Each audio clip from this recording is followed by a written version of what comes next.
Hello, everyone. Welcome to another edition of Hometown Heroes. I'm Mike Kenichi, and I'm very excited. He's been one of my favorite TV dads for a long time. You know him well as Jack Arnold on the legendary show The Wonder Years for 6 seasons. He's also been a part of 2 Eastern Conference championships for Southern State Connecticut University, which hits home to all of us. And it is my pleasure to welcome to the show Dan Lauria. And Dan, I want to thank you for coming on. It's a real honor for me. Thank you. Oh, thanks for having me, Mike. Appreciate it. So, Dan, let's start with Southern Connecticut. If I'm not mistaken, I think it was Jess Dow, the legendary Southern coach who went on to be the athletic director. He kind of convinced you to play football there. Am I correct? Yeah, he's the reason why I went there. And as soon as I got there, he was no longer the coach. He became the athletic director. So, right. And I would believe have loved to have played for him. Everybody I know who played for him really loved him. Yeah, he definitely was an icon. And I believe you played for Coach Harry Shea. Is that accurate? So talk about Coach Shea a little bit and just talk about, the experience you had there. Well, Coach Shea and I really didn't get along because we had major differences. But our defensive coach was Ron Carbone, and I called all the defensive plays, and I learned so much from him. And he was always like, "You just stay away from Coach Shea. I'll take care of you." And he kind of he took care of me. And interestingly enough, Dan, I think you had Coach Carbone for maybe just 1 year, right? I think he came in the 68 season. Is that 2 years? Okay, yeah, so 68 junior and senior. Yeah. Yeah. And, it's funny that you brought him up, Dan, because I'm from Derby, Connecticut, and he coached our high school, Derby High School, for about 5 years. At 23 years old, he turned the program around, made it a winning tradition. So it's just amazing when I hear different players throughout the state of Connecticut talk about him. That's the kind of impact that Coach Carbone had on so many people. Oh, he was great to me. Excuse me. And, I just learned so much about football. It was really with him and I, since I was calling the defensive plays and had to check off it, football became more of a chess game for me. And I made both all conference, both my junior and senior year. My junior year, we had a really good team, but my senior year, we didn't have a very good team, although we had a good defense. And to make all conference when you have a losing season, that's really a real tribute to the coaching. Right. It was really Coach Carbone. We had great defensive stats, and it was his play calling and teaching me how to check off when different formations. They moved into different formations. So I really appreciated Coach Carbone. Yeah, he is a terrific guy. Now let me ask you, Dan. I know throughout your years on the Wonder Years, which we'll get to soon, you always kind of supported the Southern Connecticut shirt on the show. Did you still go to games over the years? I mean, have you been going to games over the last? Not too many games when I was on the Wonder Years because we were shooting. Right. During that time. And but afterwards, and even now, I try to catch one game a year if I can, if I'm not working. I go back. Matter of fact, in March, I'm supposed to do something in Connecticut, and I'll definitely make a trip over to Southern. Yeah. I used to go there a lot when Retta Dante was the president. Oh, okay. I used to do all the film. He was our linebacker coach. Wow. So it all comes full circle. So it all came around, and I would always do the videos for them. And if they ever ask, I say yes, but I don't hear from them as much as I used to. Yeah. I used to like to go to the theater department. We actually started a program, thanks to Red, where we got a hold of 8 colleges in Connecticut, and they would come to New York City and rent an off-Broadway theater for a month. And each college for one weekend would put on a 1-act play. So you had 2 colleges per week for 4 weeks. Right. And that was something we started. It went on for about 7 or 8 years. And, kids got, oh, wow, this is what, they think when they get to New York, it's going to be like college. Well, college was paradise. When you get to New York, you were working with lights made out of coffee cans. Yeah. Old, back whole then. New world, yeah. Yeah. So it was a real shock for a lot of these young actors going there. But it was a program that Red helped set up. Yeah. you know. So Dan, let me ask you. I remember years and years ago, while you were on the Wonder Years, they did ABC would do these little commercials, and you talked about how you became an actor. And tell that story again because it's really unique. I think like you had no desire to really be one. I think you were maybe leaning towards playing football somewhere, and acting just kind of came out of Well, nowhere. I knew I would never be physically big enough for the pros, but I went to college really to become a football coach. That's what I Yeah, wanted to do. And of course, after meeting Coach Carbone, and I really wanted to be a coach because of the science of the game. yeah, And but while I was on a practice field, it was during spring practice my junior year. A little old lady tapped me on the. She heard me telling a joke, and she tapped me on the shoulder and with her cane, and said, "Would you like to be in a play?" And I said, I always loved old movies. I really would like to try that. She says, I know. I said, how would you know? And she said, because I am the greatest acting teacher in the world. Her name was Constance Welsh. And she was at Yale for 30 years. And she started at Yale Drama. And then she came over to Southern at the end of her career to help start the theater program there. So that's how I got into my first play. yeah. And you know what's ironic, Dan, is anytime I see different actors on, big time shows and stuff, you Yeah. know them from there. And then if you watch an old show somewhere, I can recall watching like St. Elsewhere, and I would see Michael Richards before he ever was on Seinfeld.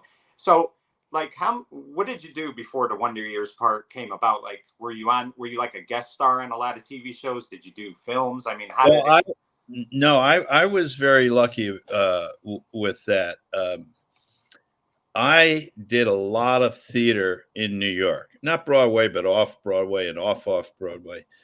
Very little regional. Mostly, I stayed in New York because Charles Durning, the great actor, was a dear friend. He said, Yeah, "Don't go. Nobody cares if you're good in Cincinnati. Stay in New York." So we had our jobs, and I used to wash dishes from midnight to 4 in the morning. oh, okay. Matter of fact, I work at a place called Cafe Central where Bruce Willis and Eddie O'Neill were the bartenders. John Goodman was the doorman, and I washed dishes in the back. But we were all doing plays. And my agent sent me out to LA. He says, you can't keep, you win all these awards, but you're not getting paid. So he sent me out here, and for about a year and a half, I did a lot of guest spots, a lot of Cagney and Lacey's. Yeah. And then the Wonder Years came. That literally was my first audition for a pilot. Wow. I remember Noble Whittingham. You remember him? He was the guy who owns the cattle in City Slickers. Oh yes, yep. Yeah, Great movie. Yeah. the general in Good Morning Vietnam. Yes. Yeah. He's the one in City Slick says he's happier than a pup with two Peters. He would come up with those things. So we were on a set one day, and he said, Dan, how many pilots did you do before you got to Wonder Years? And I said, Noble, that was my first pilot. My first audition, Wow. got my first. And he went, you had a hit on your first pilot? God damn, I've been in more pilots than an Air Force proctologist, and I ain't ever had a hit. So I lucked out with that. Yeah. Now let me ask you, Dan. When you read for the script of the character Jack Arnold, did you like the first script you read? I mean, did you say maybe we got something here? Oh, I actually thought it was too good. I thought Too we had good. no Yeah.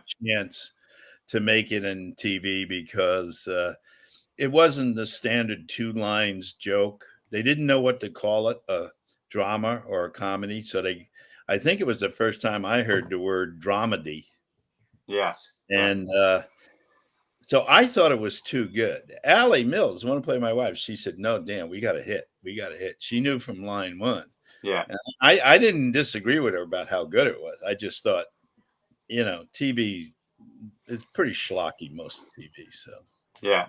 this I was think I think what helped Dan too is it came on right after the Super Bowl, which was pretty big that they tried that. I mean, I think that people got to see what this could be. And I mean, I remember my father's always been a big fan. He grew up in the 50s and 60s, so he watched it because that's his era. And I mean, just you could tell right away that, Mhm. especially the first episode, you know, when the Brian Cooper character is killed, you just know right away that this is going to be Yeah, very, you know, that a powerful show. right, that character was actually played by Robert Mitchum's grandson.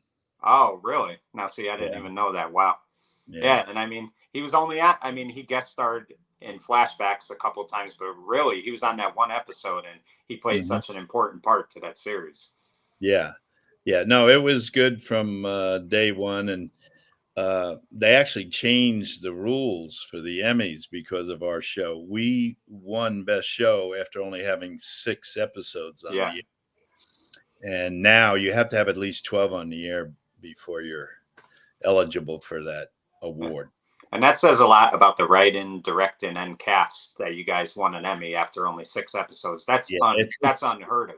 yeah, it's all about the writing. I mean, Neil Marlins and Carol Black created, these great characters, and they left to develop other shows after the 18 shows, and Bob Brush took over. And even Fred will tell you the real star of our show was Bob Brush because he kept that quality Yes. throughout the 130 episodes. Yeah, We and were you know, 27 out of 100. Wait a minute. Let me get this right. We were 27 out of 166 shows, and we were canceled. yeah, I know. And we'll get to that in a few So, minutes. But one thing, Dan, that I always, what was very remarkable about the Jack Arnold character is they kind of always made you think, okay, he's a grouch. He works so much. He's tired all the time. But man, was it great to see that deep down he was a loving husband, loving father. And the chemistry he had with any cast member he worked with was just remarkable, whether it was Fred, Allie, Olivia, Jason. I mean, you know, yeah. he always had a dynamic with all of them. And one particular episode that I don't think gets a lot of attention, but I really enjoyed it, Dan, was the episode with Jason Herby and you, and he's thinking about going to the army. And Oh, yeah. this is the first time, really, like where we saw Jack and Wayne kind of have that big episode together. And it just showed that he loved his son a lot. You know, Wayne always came across as the wise guy and stuff like that. But basically, it's like the Daniel Stern character said, they didn't want to let each other down anymore. And I just thought that was such a tremendous episode that you played with Jason. Right. Well, if you remember the way the show ended in the narration, Yeah, uh, Jason was going to take over the business we started and be pretty good at it. yeah, And that was all what you heard in that narration was what we were going to do the next year. It was yeah, supposed to run at least one more year and end with Fred graduating high school. yeah, And that was the episode where you show that Jason's character was a little bit more than what we've been showing for the last 5 years. He wasn't just a yeah. you know. Well, you know, one thing I took out of Jason's character, Dan, is the story is it's Kevin Arnold telling the story. So it looks like Kevin is the favorite son, but it's just Kevin telling his, you Right. know, reflections with his family. There were probably plenty of reflections with Wayne and his family, but you hear more so about Kevin because Kevin's telling the story. So Right. And we had a that's couple of episodes. There was one where Jason, the wife and I left for the weekend. We came back to the house. They had a yeah, party, and it was Fred's fault, but Jason took the punishment. yeah, which So I every once really in a like. while, they would show a little side. Yeah, But again, it's always about the writing. And right. even Fred will tell you when you have a good script. I mean, Fred's been directing so much now; he's working on the new one. To yours, Yeah. he'll tell you without the writing, it's very hard to make it work. Right. And let me ask you, Dan. I mean, you're working with a 12-year-old kid. He's pretty much the focal point of the show. But what a tremendous actor because he did an outstanding job for a kid who was only 12 years old. I really just thought Fred was one of the most underrated actors in the business. You can, if you ever get to talk to Fred. I mean, I'm glad he's directing and everything. It's probably the right move, but I wanted him to go on stage. I think Fred could have been the Yes. Yeah. Jack Lemon. Yeah, That's definitely. what I thought Fred was.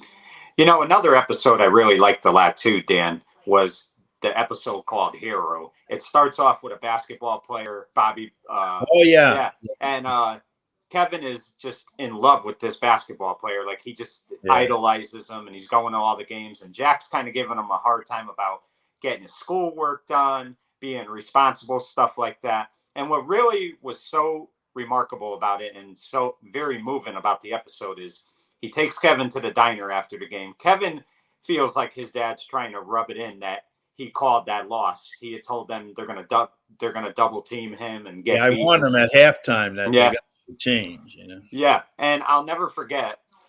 You start laughing, and Kevin goes, "Is there something funny?" And you go, "No, you're just a tough person to please." And then you hear Daniel Stern go, and then that man said something I'll never forget. And you looked at Kevin and you said, "It's not easy being a hero." And you saw that Kevin knew the character. Kevin knew what Jack meant. Yeah. That Bobby wasn't Kevin's hero. Jack Arnold was Kevin's hero. And I just thought that was just a. I get goosebumps talking to you about it right now. It was so good. Yeah, no, that was definitely one of the great ones. My favorites were the ones with the daughter.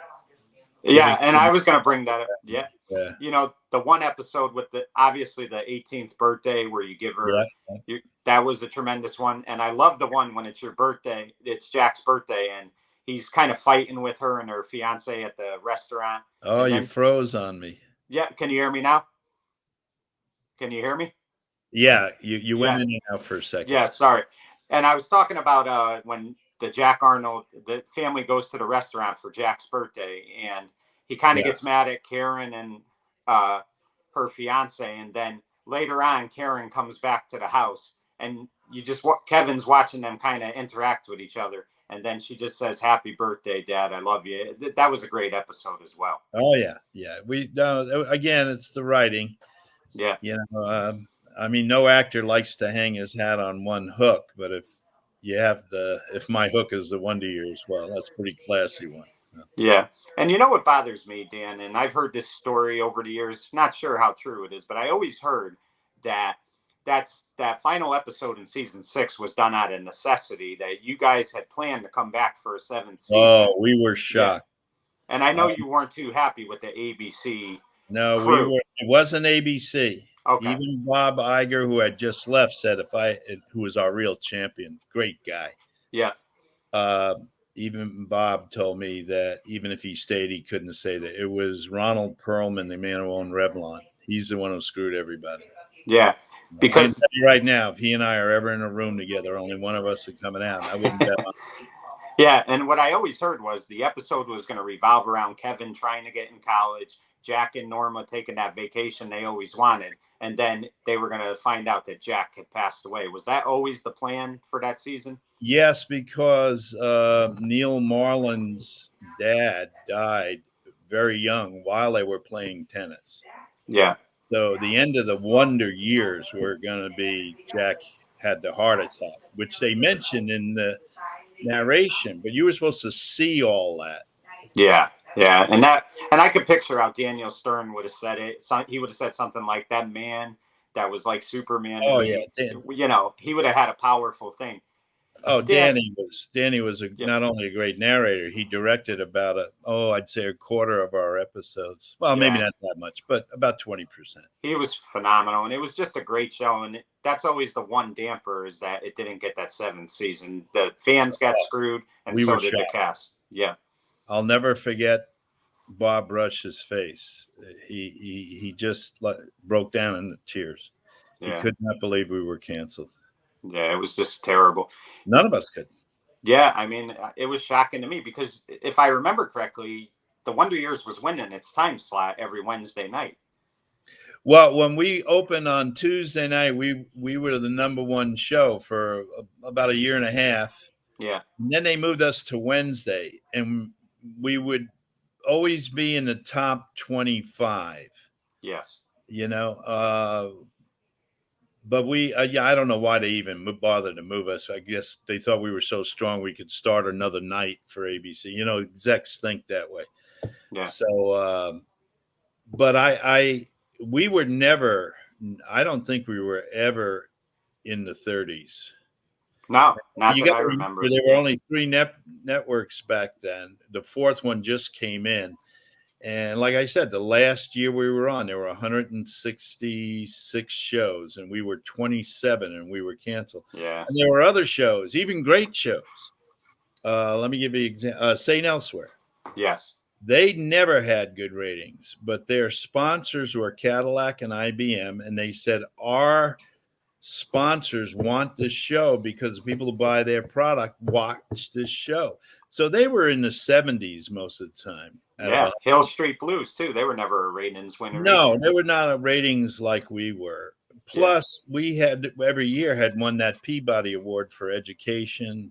Yes. And the show was being shown in high schools and junior highs, And it was a shame we didn't get at least. And we all offered to take.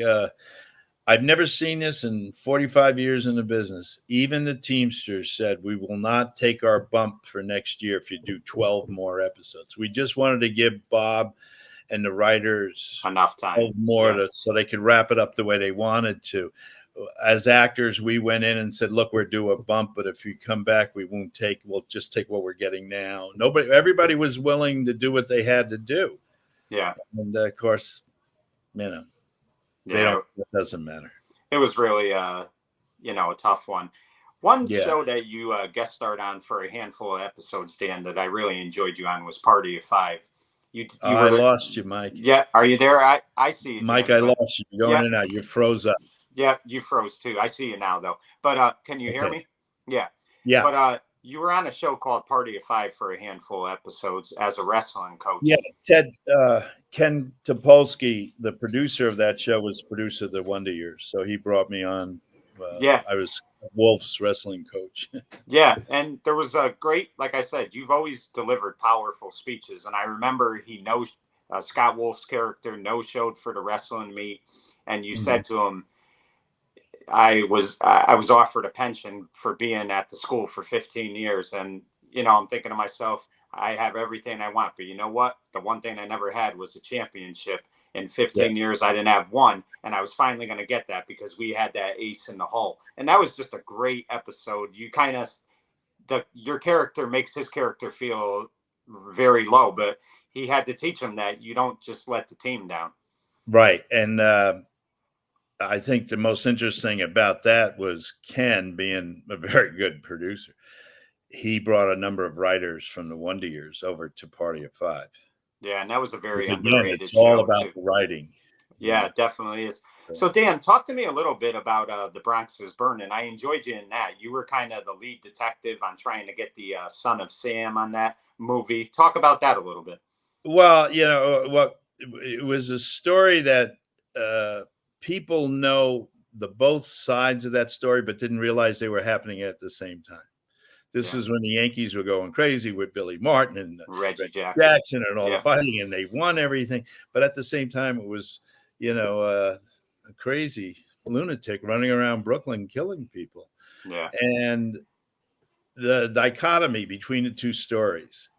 New Yorkers wanted to go out and celebrate the Yankees, but they were afraid to leave their door. And right. I thought it was a very interesting project because it did very well.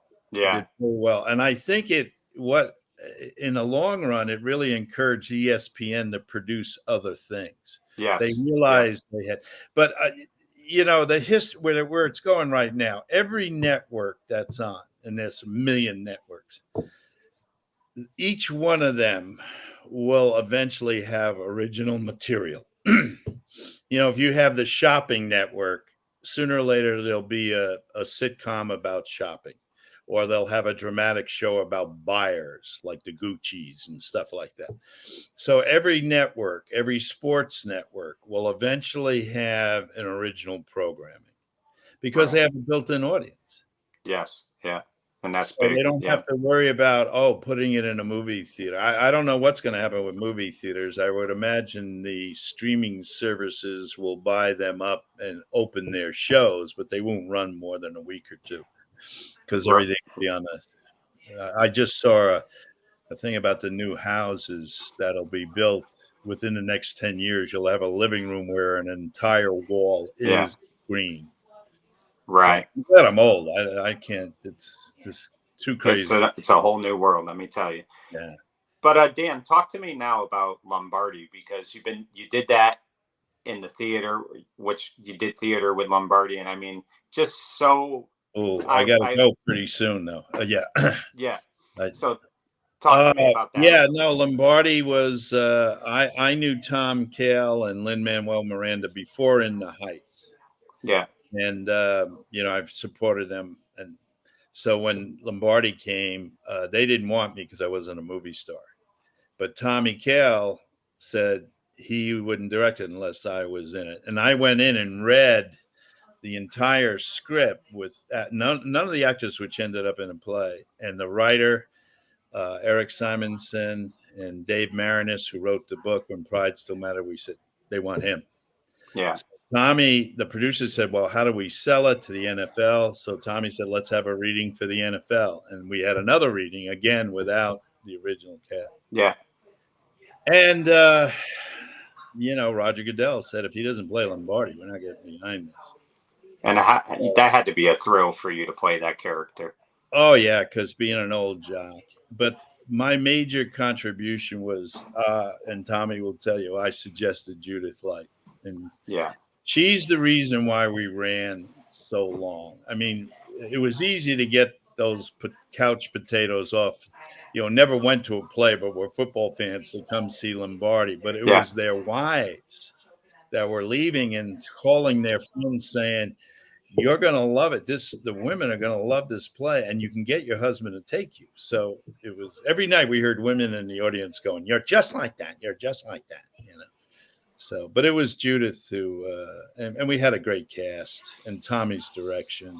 It was, they said we would never run 10 weeks. We'd never make it. And we ran 11 months. yeah. And it's just a credit. Like I said, you said it best, writing always plays a part, directing, but just a credit to you as an actor as well as a performer, because again, it's what you do, I'm working how on you, yeah. So Dan, before we go, just tell us what Dan Lauria is doing today in 2022. Well, again, things are different. I've been writing a lot. I had a play up off Broadway about 3 years ago. I just finished an off Broadway play. And now I've written another play, which I've never been in this situation before. It's very hard to get new theaters to read new plays. And I got 4 theaters that want to do my play. I even have the money to go to New York. And because of COVID, we're sitting and waiting. Yeah, So it's just it's a been play tough. I wrote for Wendy Malick and I. So in August, the first week of August, we're going to work on it at the Durango Play Fest in Durango, Colorado, which Wendy and I started. Yeah. And it's for the development of new plays. And then we're going to do it at New Jersey Rep in the fall. And if we get the reviews there, we got the money and the theater in New York to go to. Eric Krebs has been he's a great Broadway producer. And matter of fact, we just started a reading series for his new theater, 555, to help new writers. Yeah. So that's basically what I'm doing. And of course, this last week, I worked with some young kids for 2 nights on a new film. I like working with the young people. Yeah. Get them not to shoot too much. Yeah. All they want to do is fill an editing machine. And I never worked like that. I'm used to, you know your lines, you do the scene from beginning to end, and sometimes you never cut. Now it's cut. I don't know. I get nauseous. I can't watch half the new movies. And they're talented at it too. Yeah. Well, Dan, I want to thank you for coming on. It was a real honor for me. Hey, like Mike, I said, anytime. And Dan, if I'm able to get Coach Carbone to come on with you one time to talk Southern football, would you be interested in that? Oh, I would love to. All right, I'll keep. I had some good coaches. I had a good coach in high school, Coach Paparella, and I had Coach Carbone. I am the luckiest guy who ever played ball because of those 2 men. Yeah, well, I'll definitely get in touch with Coach Carbone, and I'll keep you posted. But thank you again, and congratulations, too, on a wonderful career. And I'm proud that I got to interview you and watch you all these years. So thank you for that. Thanks, Mike. Thanks for having me. Thank you, Dan. Have a good one. For Hometown Heroes, that was Dan Lauria. I'm Mike Kenichi saying good night, everyone.